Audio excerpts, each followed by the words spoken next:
Welcome to Telugu one. రాష్ట్రంలో రాబోయే 24వ తారీఖు నుంచి అసెంబ్లీ సమావేశాలు జరగబోతున్నాయి. ఆ సమావేశానికి నేను హాజరు కాను, నేను చెప్పాలనుకున్న మీడియా ద్వారానే చెబుతాను, మీరు చెప్పండి ప్రభుత్వానికి అని చెప్పేసి ప్రతిపక్ష హోదా ఇస్తేనే అసెంబ్లీకి వస్తాను అని చెప్పేసి ఆయన ప్రకటించారు. దానికి సంబంధించి వైఎస్ జగన్మోహన్ రెడ్డి చెల్లెలు షర్మిల మాట్లాడుతూ చిన్న పిల్లగాడు చాక్లెట్ మారం చేసినట్టు ప్రతిపక్ష హోదా సంపాదించుకోలేని దానికి కావాల్సినంతమంది ఎమ్మెల్యేలని ఆయన గెలిపించుకోకుండా ప్రతిపక్ష హోదా కావాలంటాం అది పులివెందుల నియోజకవర్గ ప్రజల్ని వంచటమే. ఇట్లాంటి వాళ్ళని, ఇట్లా రాజకీయాలు చేసే వాళ్ళని మళ్ళీ మీరు గెలిపిస్తారని చెప్పేసి ఆవిడ నిన్న ఘాటుగా వ్యాఖ్యానించారు. దానికి సంబంధించి మాట్లాడటానికి, అలాగే గతంలో మాజీ ఎంపీ రఘురామకృష్ణరాజు గారికి సంబంధించిన కస్టోడియల్ టార్చర్లో ఏదైతే ఒక డాక్టర్ తప్పుడు రిపోర్టు ఇచ్చిన దానికి సంబంధించి ఆవిడ హైకోర్టు, సుప్రీంకోర్టు కండిషన్ బెయిల్ ఏదైతే విచారణకు సహకరించాలని చెప్పేసి క్రమంలో ఆవిడ బెయిల్ పొందారు. ఈరోజు ప్రస్తుతం ఆవిడ పోలీస్ విచారణలో భాగంగా ఆవిడ పోలీస్ విచారణ ఎదుర్కొంటున్నారు. ఆమె ఏం చెప్పబోతుంది అనే దానికి సంబంధించి మరిన్ని విషయాలని మనకు అందుబాటులో రఘురామకృష్ణరాజు గారు డిప్యూటీ స్పీకర్ అందుబాటులో ఉన్నారు. ఆయన అడిగి మరిన్ని వివరాలు తెలుసుకుందాం. నమస్కారం సార్. నమస్తే. ఈ ఆకివీడు ఘటన, దాంట్లో కులాల చిచ్చు రేపటం, అసలు ఆ ఘటనకి యొక్క మూలం ఏంటి రాజు గారు? మూలం ఏమిటంటే ధర్మాపురం అనే ఒక సబర్బ్ ఆకివీడు పట్టణంలో, అంటే మొన్నటి వరకు పంచాయతీ ఆకివీడు, అందులో అది ఇప్పుడు నగర పంచాయతీగా మారిన తర్వాత ధర్మాపురం అనే ప్రాంతంలో ఎప్పటి నుంచో ఒక 5 ఎకరాల, సుమారు 5-6 ఎకరాల మధ్యన ఒక చెరువు ఉంటే అది చుట్టూ అన్యాక్రాంతమై అదొక <2 ఎకర్ చెరువుగా మిగిలింది. అది కూడా క్లీన్ చేయాలన్న ఆపరేషన్స్కి చుట్టూ ఆక్రమణలు వచ్చి అక్కడ ప్రజలందరూ ఎప్పటి నుంచో 10 ఏళ్ళుగా కంప్లైంట్లు చేస్తున్నారు. కోర్టుకు వెళ్ళారు. కోర్టు కూడా ఆక్రమణలన్నీ తీసేయమని చెప్పి వారికి ఆల్టర్నేటివ్ సైట్ ఇచ్చి తీసేయమంటం జరిగింది. సైట్లు ఇచ్చారు చాలామందికి, చాలామంది ఇల్లు కూడా కట్టుకున్నారు. ఇంకా వెళ్ళిన వాళ్ళందరినీ ఖాళీ చేయించే కొన్ని ఖాళీ చేయించాం. ఆ ప్రాసెస్లో ఈ సునీల్ కుమార్ గ్యాంగ్, ఎయిమ్ అనే ఒక సంస్థ పేరుతో వాళ్ళు చేస్తూ ఉంటారు. వాళ్ళు జోగారావు అనే వ్యక్తి సునీల్ కుమార్కి గతంలో కాదు, సునీల్ కుమార్ కొడుకులు ఇతను కలిసి, జోగారావు కలిసి సెరెండిపిటీ ప్రాజెక్ట్స్ అని ఒక కంపెనీని కూడా స్థాపించారు. గతంలో కూడా సునీల్ కుమార్ సిఐడిలో ఉన్నప్పుడు కలెక్షన్ కోఆర్డినేషన్ తులసిబాబు చూస్తే దాన్ని ఇన్వెస్ట్మెంట్ కోఆర్డినేషన్ అంతా జోగారావు చూసేవాడని చెప్పి సిఐడిలో పనిచేసిన వాళ్ళందరికీ తెలుసు. సో ఆ జోగారావు పేరు మీద రిజిస్ట్రేషన్ ఉన్న కారుకి పోలీస్ అనే స్టిక్కర్ వేసుకుని వీళ్ళు వచ్చారు. సో కాబట్టి ఇదంతా వాళ్ళు చేసిందే. వాళ్ళు కూడా పోలీసు విచారణలో పేరు చెప్పారు. అతను సునీల్ కుమార్ సర్వీస్లో ఉన్నప్పుడు అతను సీసీ అంట. మరి ఇతను సస్పెండ్ అయినా కూడా మరి సీసీని కంటిన్యూ చేస్తున్నారేమో. ఆ సీసీ ఫోన్ చేసి మమ్మల్ని ఈ కారు తీసుకుని వెళ్ళమన్నారు. మేము వచ్చాం. అది ఆక్రమణల్ని కంటిన్యూ చేయాలని గొడవ చేయమన్నారు. గొడవ చేయడానికి వచ్చామని చెప్పారు. సో క్లియర్గా ఈ రోల్ ఈజ్ క్రిస్టల్ క్లియర్. అతని పార్ట్నర్ కారులో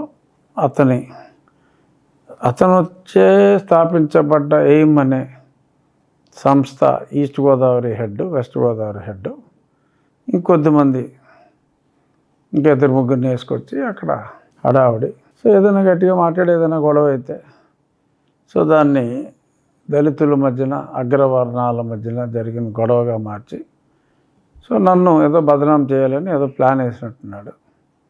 బలి ఎత్తు చివరికి చిత్తు అయింది. ఆ వెహికల్ సీజ్ చేశారు. ఆనాటి మీ ఘటన రాష్ట్రంలోనే కాదు, దేశంలోనే సాక్షాత్తు ఒక ఎంపీకి సంబంధించిన కస్టోడియల్ టార్చర్, దాంట్లో నిందితుడిగా ఉన్నటువంటి ఒక అధికారి ఎంత తెంపరితనం మీ ప్రభుత్వంలో మీరు ఒక రాజ్యాంగబద్ధమైన పదవిలో ఉండగా మీ నియోజకవర్గానికి సంబంధించిన అభివృద్ధి కార్యక్రమాల్లో మీరు పెద్ద ఎత్తున ముందుకెళ్ళి అభివృద్ధిలో భాగంగా అవును.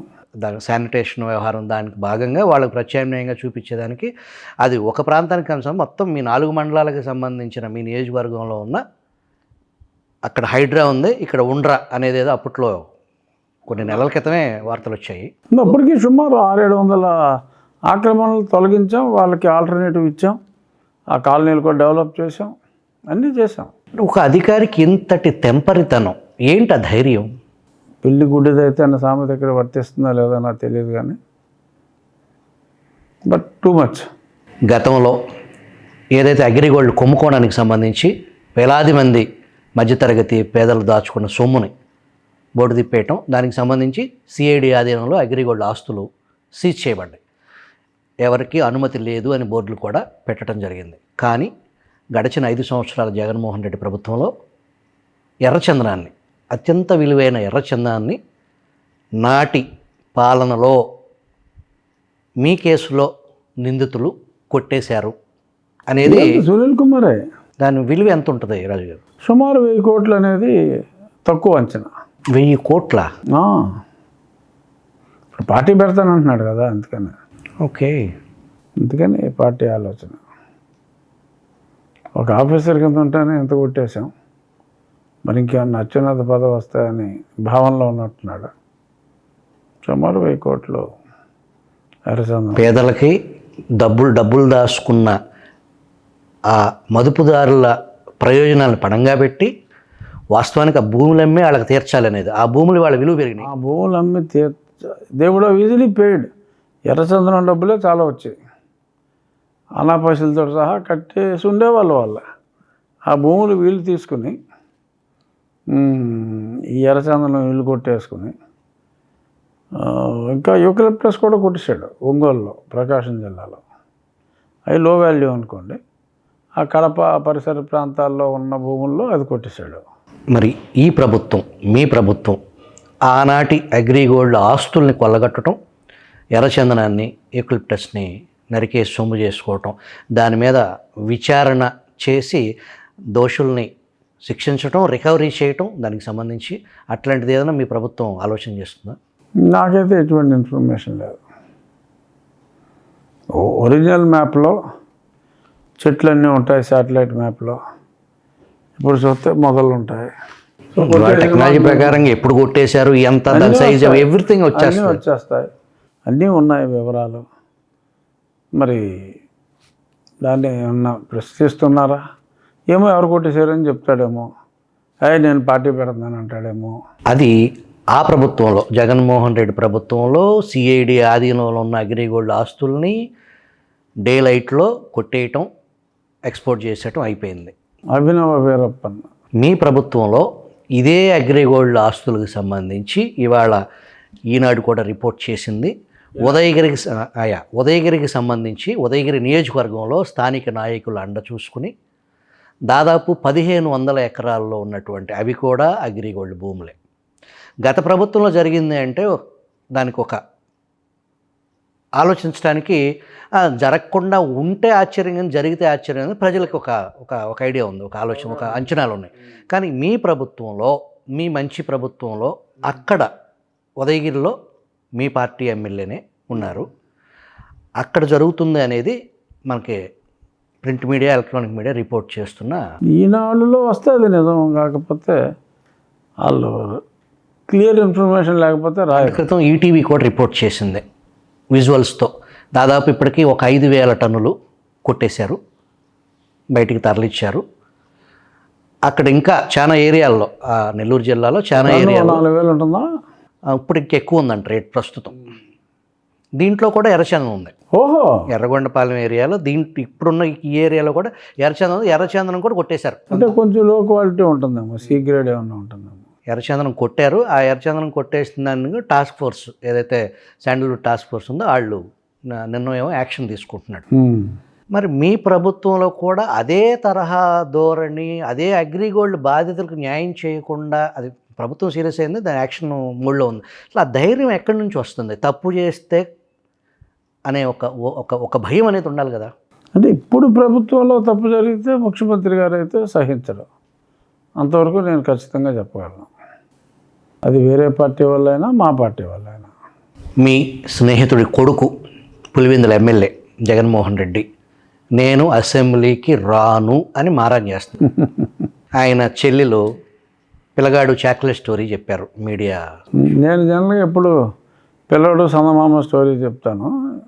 ఈవిడ చిన్నప్పుడు చాక్లెట్ల కోసం అలా గొడవ చేస్తుంటాడు, అది గుర్తొచ్చి అలా చెప్పుండొచ్చు షర్మిల. ఈ రాకపోవటాన్ని మీడియా ద్వారా మీకు చెబుతున్నాను, నాకు రావాల్సిన అవసరం లేదు అంటాన్ని ఇదే రాజ్యాంగాన్ని అడ్డం పెట్టుకుని ఆయన గతంలో ముఖ్యమంత్రి అయ్యారు. ఆ రాజ్యాంగాన్ని గౌరవించాల్సిన అవసరం సభకి ఆ పులివెందుల ప్రజల తరపున రావాల్సిన అవసరం ఉంది. కానీ రాను అంటున్నారు. ఆ రాను అనే దానికి నిబంధనల ప్రకారం ఏమన్నా చట్టపరంగా చర్య తీసుకునే అవకాశం ఉందంటారా? స్పష్టంగా ఆర్టికల్ 101(4) మన రాజ్యాంగంలో ఉంది. మీరు సెల్ ఫోన్ ఆన్ చేసి చూడవచ్చు. అది పార్లమెంట్ విధి విధానాల్లో. దాన్ని ఆర్టికల్ 190(4) కింద రాష్ట్రాలన్నిటికీ కూడా అది వర్తిస్తుంది. దీని కింద మరి 101(4) కింద 56లోనే లోక్సభలో ఒకరిని తొలగించడం జరిగింది. సమ్వేర్ ఇన్ 2000 ఆ ప్రాంతంలో రాజ్యసభలో కూడా ఒకరిని తొలగించడం జరిగింది. మన రాష్ట్రంలో జరగలేదు కాబట్టి ఇక్కడ వాళ్ళకి పెద్దగా అవగాహన లేదు. సో నేను భారత రాజ్యాంగాన్ని కాస్త తీక్షణంగానే అవకాశం పట్టా. సో నేను ఢిల్లీలో ఒక 4.5 సంవత్సరాలు చదివారు, గట్టిగా స్టడీ చేశారు, లోతుగా బంధించబడినప్పుడు అప్పుడు కొంచెం బాగా ఎక్కువగా ఫోకస్ చేయడం జరిగింది. లీగల్ బుక్స్ మీద, రాజ్యాంగం మీద టైం దొరికినప్పుడల్లా పక్కన ఉంటే చదువుతూ ఉండేవాడిని. అంటే జగన్మోహన్ రెడ్డి మాట్లాడితే నన్ను డిస్క్వాలిఫికేషన్ అంటూ ఉంటాడు కదా. అసలు డిస్క్వాలిఫికేషన్కి సంబంధించిన అంశాలన్నీ చాలా కూలంకషంగా అధ్యయనం చేశాను. కానీ జగన్మోహన్ రెడ్డి అభిమానులు అలాగే కొంతమంది మేధావులు అట్లా ఏం కుదరదు, గతంలో చంద్రబాబు నాయుడు ప్రతిపక్ష నాయకుడిగా ఉండగా సభలో సవాల్ చేసి మళ్ళీ ముఖ్యమంత్రిగా మాత్రమే ఈ సభలో అడుగు పెడతాను అని చెప్పేసి ఆయన సభకు రాలేదు, మరి ఆయనకు వర్తించలేదు, అది జగన్మోహన్ రెడ్డికి ఎలా వర్తిస్తుంది అని సన్నాయి నొక్కులు నొక్కే మేధావులు కూడా ఉన్నారు. మేధావులో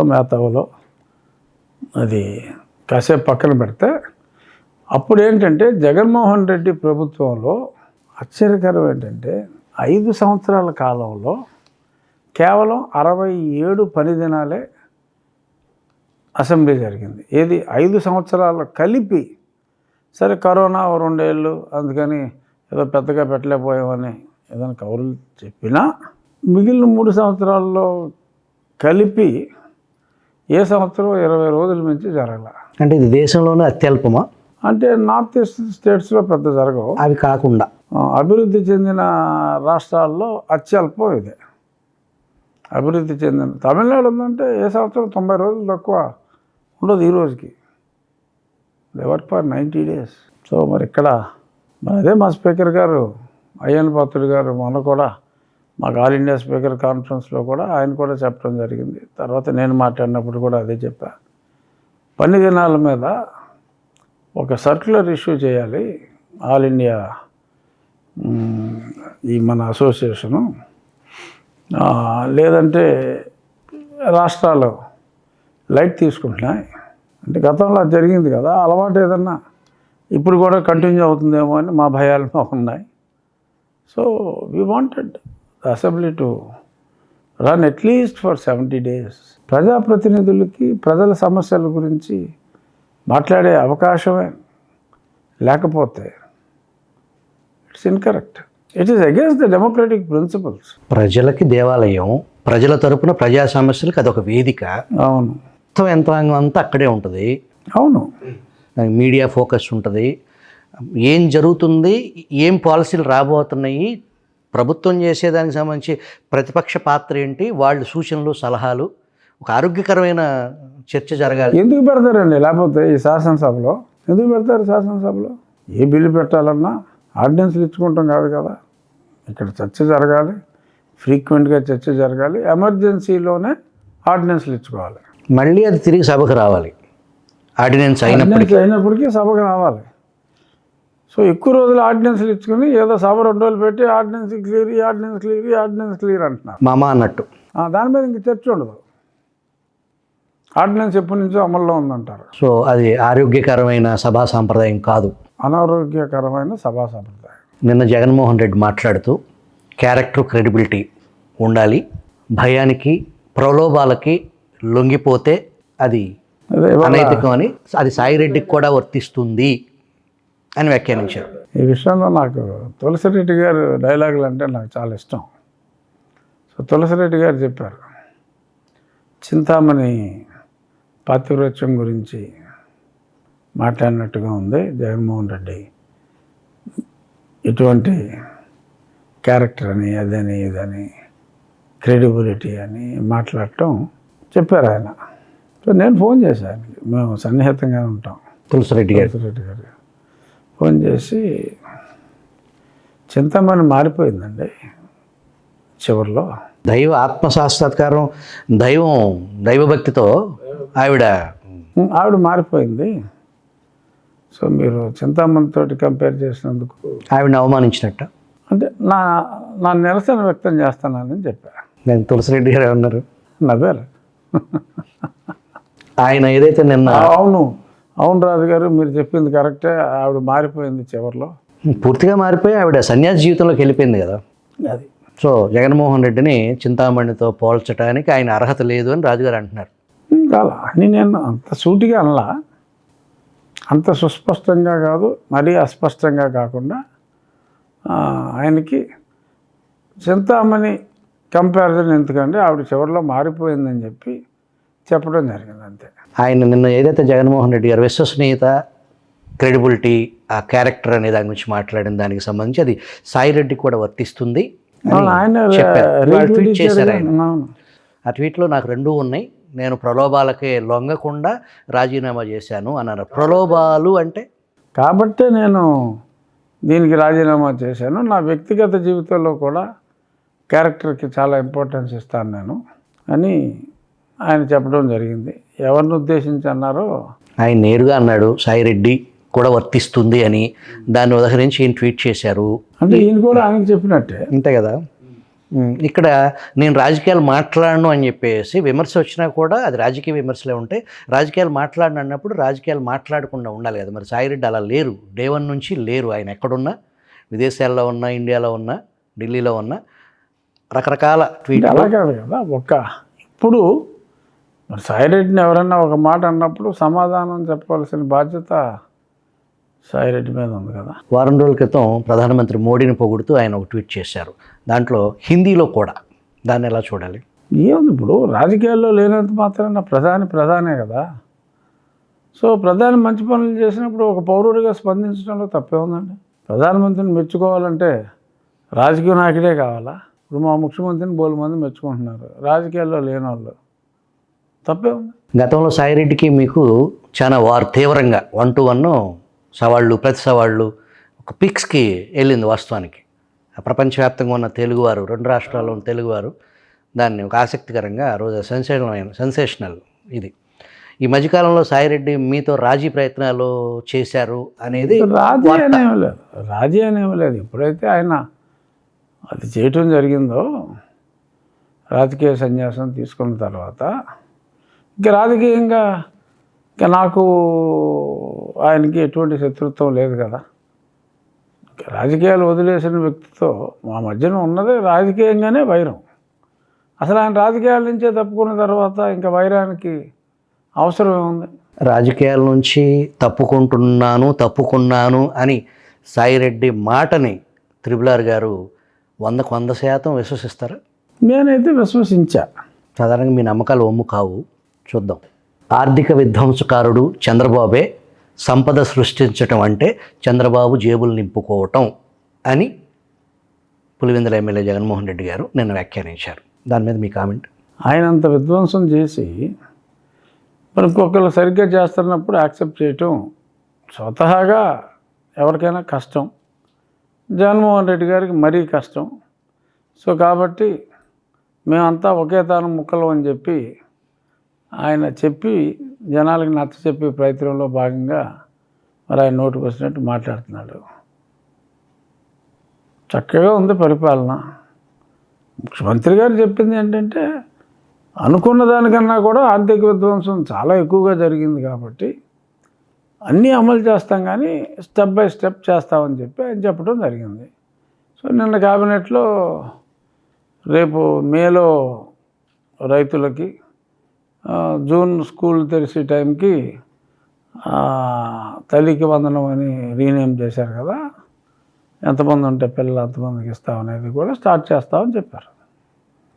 సో స్టెప్ బై స్టెప్ అన్నీ అవుతాయి. అది ఈయనకి ఇష్టం లేదు.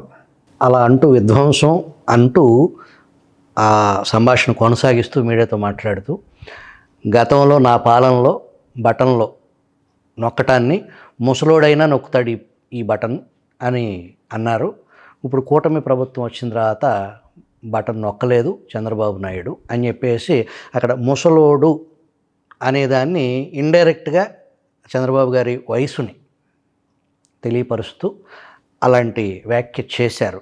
ఆయన మారని మనిషేనా ఇప్పటికీ? ఇందాక అనుకున్నాక ఇండైరెక్ట్గా చెప్పడం జరిగింది కదా, చింతామణి మారిందని. లిక్కర్ కుంభకోణంలో వాసుదేవరెడ్డి అప్రూవర్గా మారాడు ఆల్రెడీ. పూర్తి సమాచారం సిఐడికి నిన్న వేసిన సిట్ దగ్గర మొత్తం ఆల్ రికార్డు ఉంది అనే దానికి సంబంధించి దాంట్లో ఇద్దరు ప్రధాన వ్యక్తులు, ఒకళ్ళు మిథున్ రెడ్డి, ఇంకొకళ్ళు రాజురెడ్డి కసిరెడ్డి, వీళ్ళిద్దరి ద్వారానే వాసుదేవరెడ్డి నుంచి కలెక్షన్ వెళ్ళింది, ముడుపులు 1000 కోట్లు వ్యవహారం. అంతిమంగా అది జగన్మోహన్ రెడ్డికి చేరిందనేది వాదన. ఈ లిక్కర్ కుంభకోణం జగన్మోహన్ రెడ్డిని తాకే అవకాశం ఉందా? అంటే అది నేను జగన్మోహన్ రెడ్డి గారి ప్రెస్ మీట్ చూసా. అంటే ఫిజికల్గా చూడలేదు కానీ స్క్రిప్ట్ చూశాను. అందులో ఎక్కడో ఢిల్లీలో పార్లమెంటరీ పార్టీ లీడర్గా ఉన్న వ్యక్తికి లిక్కర్కి సంబంధం ఏంటి, ఏం మాట్లాడుతున్నారు వీళ్ళు, నాకు అర్థం కావట్లేదని ఆయన చాలా నిర్లిప్తతతో మాట్లాడటం జరిగింది. అసలు ప్రజలు ఏమనుకుంటున్నారు అనేది నాకు షాక్ తిన్నా. ఎందుకంటే మరి మిథున్ రెడ్డి ఒక 2 పాత జిల్లాలకి పొలిటికల్ ఇన్ఛార్జ్, మరి అక్కడ పార్లమెంటరీ పార్టీ లీడరు, ఇక్కడ మరి పొలిటికల్ ఇన్ఛార్జ్గా ఎలా ఉన్నాడు? సో మరి ఇటువంటివన్నీ పెట్టుకొని రాజకేశ్వరరెడ్డి ఎవడో అసలు ఆయనకు తెలియదు అన్నట్టు, తెలియకుండానే మరి అతనికి అడ్వైజర్ ఇచ్చాడు కదా, ఐటీ అడ్వైజర్. అంటే అతనికి తెలియకుండానే అడ్వైజర్లన్నీ పోస్టులు ఇచ్చారా, అది మర్చిపోయాడా? తెలియకుండా జరిగింది అంటే అతని ఫెయిల్యూరు, మర్చిపోయాను అంటే it's even a bigger failure, something wrong అని కదా. సో మరి ఎందుకు తాను అలాగా సెల్ఫ్ ఆవిష్కరణ చేసుకుంటున్నాడు అనేది, ఎందుకంటే ఇంతకుమించి నేను మాట్లాడకూడదు. గతంలో కొంచెం ఫ్రీగా లిబరల్గా మాట్లాడేవాడిని. ఇప్పుడు రాజ్యాంగబద్ధమైన పదవులు ఉన్నారు. అతను మా శాసనసభ్యుడు, సో నేను ఉపసభాపతి స్థానంలో ఉన్నాను కాబట్టి సభ్యుల గురించి మీరు అనే సభ్యతగా మాట్లాడవలసిన బాధ్యత నా మీద ఉంది కాబట్టి. వైఎస్ వివేకానందరెడ్డి హత్య కేసులో ఒక 4 అధికారులని రీసెంట్గా సిబిఐ ఫిక్స్ చేసింది, ఎఫ్ఐఆర్ నమోదైంది. మళ్ళీ అధికారులు బలి.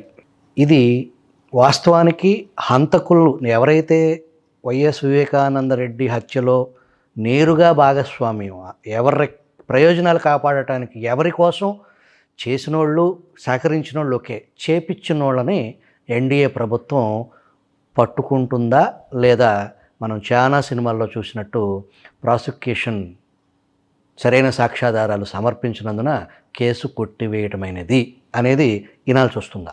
అంటే ఇది దీని మీద నేను ఇప్పుడు మాట్లాడితే బాగోదు. గతంలో దీని మీద నేను తెగ మాట్లాడేశా. సో రిమైండ్ చేసి అది చూసుకోవాలి తప్ప ఇప్పుడు నా నోటికి సంఖ్యలు లేదు.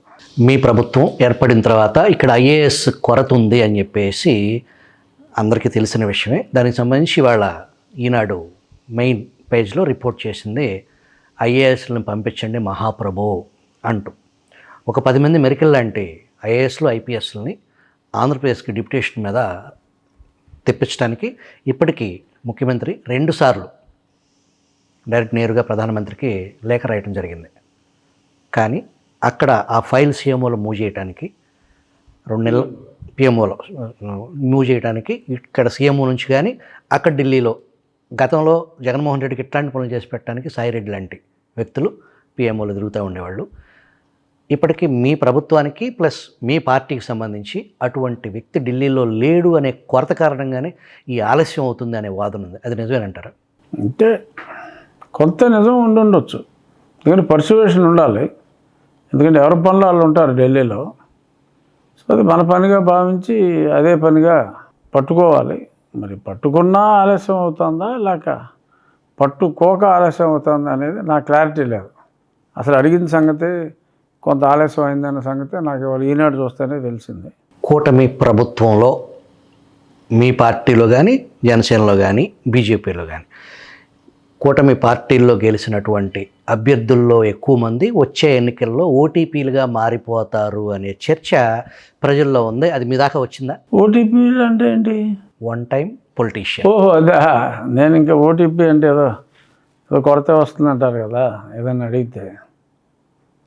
ఎందుకు ప్రభుత్వ పరిపాలన బాగుంది కాబట్టి మరి వాళ్ళకే సీట్లు ఇస్తే మళ్ళీ నెక్కుతారు, మరి వేరే వాళ్ళకి ఇస్తే మరి నేను చెప్పలేను కదా. ప్రభుత్వ తీరు, ప్రభుత్వ ఉద్దేశాలు, ముందు చూపు, దానికి సంబంధించి ట్రాక్లోకి ఎక్కించడం, ఆ ప్రణాళికలు దాని వరకు పై స్థాయిలో ఓకే. మొన్న ర్యాంకింగ్ కూడా ముఖ్యమంత్రి గారు 6వ స్థానం, పవన్ కళ్యాణ్ 10వ స్థానం, అట్లా కొంతమంది ఆయా స్థానాలు అట్లా. అంటే దానికి బేసిస్ ఏంటో మరి నాకు తెలియదు. వాళ్ళ దగ్గర ఫైల్స్ క్లియరెన్స్ అని ఉంది. అయితే అది దాని వరకు అంటే ఇప్పుడు కొంతమంది మంత్రులకి 100ల సంఖ్యలో ఫైల్స్ వస్తాయి, కొందరికి 10ల సంఖ్యలో వస్తాయి. ఆ శాఖను బట్టి 10ల సంఖ్యలో ఉన్నవాళ్ళు వెంటనే క్లియర్ చేసుకుంటారు, 100ల సంఖ్యలో ఉన్నవాళ్ళు చేయలేరు. ఇక్కడ నా ప్రశ్న ఆ ర్యాంకులు ఆ మంత్రులకు సంబంధించింది కాదు. ఎమ్మెల్యేల స్థాయిలో కొత్తగా ఎన్నికైన ఎమ్మెల్యేలు చాలా అత్యుత్సాహం ప్రదర్శిస్తున్నారు అనే ఆరోపణలు అక్కడక్కడ ఎక్కువగా వినిపిస్తున్నాయి. అంతకుముందు అంటే జగన్మోహన్ రెడ్డి పాలనలో ఏదైతే చూసామో అంతకు 2 ఆకులు ఎక్కువే అన్నట్టుగా కొంతమంది అత్యుత్సాహం ప్రదర్శిస్తున్నారనే వార్తలు ప్రజల్లో చర్చలో ఉన్నమాట. యాజ్ ఎ మీడియా పరంగా కూడా మాకు అట్లా ఉంది. వీళ్ళు ఓటీపీలు అనేది ప్రజలు మాట్లాడుకుంటున్నారు. ఆ భాష, దానికి సంబంధించి ఓటీపీ అనే దానికి కొత్త అర్థం ప్రజల నుంచే వచ్చింది. మరి నేను వినలా, నేనేదో నియోజకవర్గం అంటే నా పని నేను చేసుకుంటూ పోతున్నాను. మీ కేసులో సునీల్ కుమార్ అనే నిందితుడిని, ఐపీఎస్ అధికారిని విచారణకి ఎప్పుడు పిలుస్తారు? విచారణకే పిలవకుండా అది అరెస్ట్ దాకా వెళ్ళదు కదా, ఎందుకు ఆలస్యం అవుతుంది? మీరు ఏ ప్రశ్న అడిగినా నేను ఏదో రకంగా సమాధానం చెప్పగలను.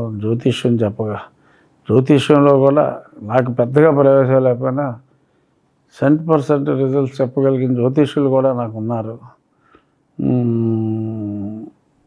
లేదంటే గూగుల్లో వెరిఫై చేస్తే కొన్ని ప్రశ్నలకు సమాధానం దొరుకుతుంది. ఇప్పుడు ఏఐ వచ్చింది, కొత్తగా ఏఐ వచ్చింది, అడగవచ్చు. బట్ మీరు చెప్పిన ప్రశ్నకు సమాధానం నేనైతే చెప్పలేను. ఇప్పుడు మనం ఇంటర్వ్యూ చేసే సమయంలో డాక్టర్ ప్రభావతి పోలీసు విచారణలో ఉన్నారు. ఆవిడ తెలీదు, గుర్తులేదు, మర్చిపోయా అన్నట్లుగానే సమాధానం. అవును, ఇది కోడ్ ఈ లాంగ్వేజ్ సునీల్ కుమార్ అందరికీ చెప్పేసినట్టున్నాడు. ఒకే బాణి. ఒకే బాణి. తులసిబాబు అంతే అనిపించింది, పాల్ అంతే, ఈవిడ కూడా. ఇప్పుడు 2 నిందితులు ఆల్రెడీ జైల్లో ఉన్నారు. అట్లాగే ఈ విచారణకి సహకరించలేదని పాల్ని అరెస్ట్ చేశారు. ప్రభావతిని కూడా అలాగే అరెస్ట్ చేసేదానికి అవకాశం ఉందంటారా రాజుగారు? ఏమో, ఆవిడ సహకరించటం బట్టి ఉంటుంది.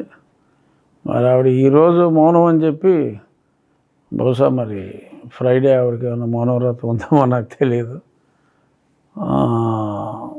ఆవిడేమన్నా మౌనవ్రతం వీడితే అప్పుడు సుప్రీంకోర్టు ఆల్రెడీ కండిషనల్ ప్రొటెక్షన్ ఇచ్చింది కాబట్టి ఇబ్బంది ఉండకపోవచ్చు. ఆవిడ నోరు విప్పితే బ్యా అంటే మరి ఏమవుతుందో చెప్పలేం. ఇది డిప్యూటీ స్పీకర్ రఘురామ కృష్ణంరాజు గారు తెలుగు వన్ ప్రేక్షకుల కోసం చాలా లోతైన ప్రశ్నల్ని, ఆయన ఇబ్బంది పడే ప్రశ్నలు ఆ రాజ్యాంగబద్ధమైన పదవిలో ఉండి మాట్లాడకూడని పరిమితుల్లో ఉండి కూడా సాధ్యమైనంత వరకు ఆయన మాట్లాడటానికి, నిజాలను నిర్భయంగా చెప్పటానికి ఆయన నైజం, అది ఇంటర్వ్యూ ద్వారా మరొక్కసారి ఆయన మన ప్రేక్షకులకు తెలియజేశారు. థ్యాంక్ యూ వెరీ మచ్ రాజు గారు. థ్యాంక్ యూ అండి సుభాకర్.